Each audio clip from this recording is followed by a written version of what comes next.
Hello, my name is Jay Huang. I'm a junior pathology attending.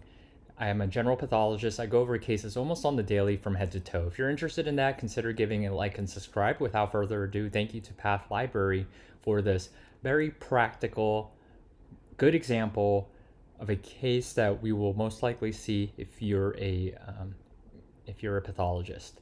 So what we see here is a biopsy from the left side of the colon.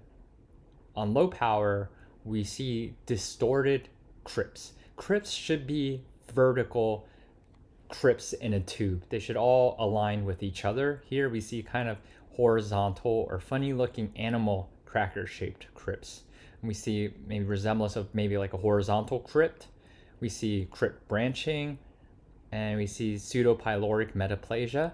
What we do see here is Pathpresenter metaplasia, and if it's in the right colon, that's okay. But this is the left colon, so that's abnormal. We see some eosinophils, but we also see a lot of plasma cells and lymphocytes.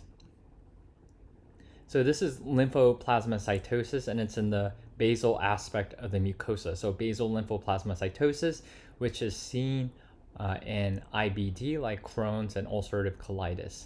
What we also see is some crypt dropout. We don't see any granulomas, so we don't know if this is Crohn's or not, but we do see some focal activity. And so this is a great example where you see a lot of architectural changes, chronic changes.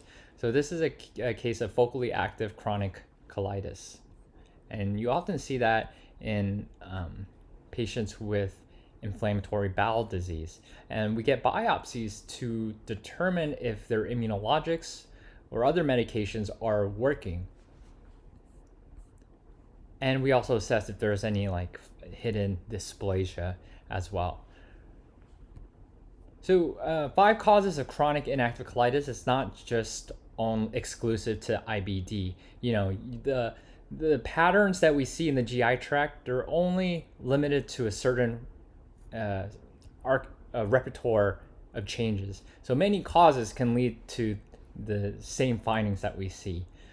So in addition to IBD, you can see it in resolving infectious colitis, drug reactions, diverticulitis, ischemia, reaction to an adjacent neoplasm. Ischemia, I would like to see more withering crypts and some lamina propria kind of, it looks collagenized or hyalinized.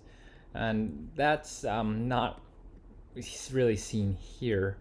Diverticulitis, I want to point out an entity called SCAD, segmental colitis associated with diverticulosis. So SCAD, especially if it's in the left part of the colon and the patient has diverticulosis/diverticulitis, you really want to think SCAD, because SCAD can look exactly like changes that you see in IBD. But if it's just isolated there, then you want to think of SCAD. Describe the criteria for diagnosing active colitis with 1, focal activity, mild activity, moderate activity, and severe activity. So moderate activity I see as when there's crypts in the neutrophils in the lumen, so crypt abscesses.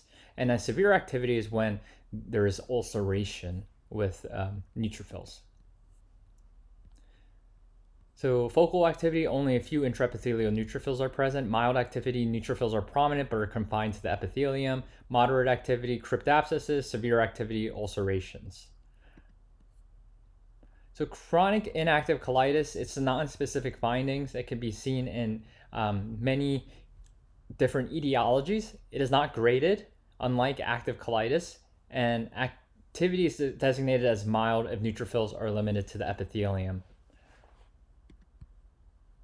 Pathpresenter metaplasia is a feature of chronic colitis only in the left side of the colon. All right, well, that is it for today. Again, thank you to Path Library for this very practical educational case. I will see y'all next time.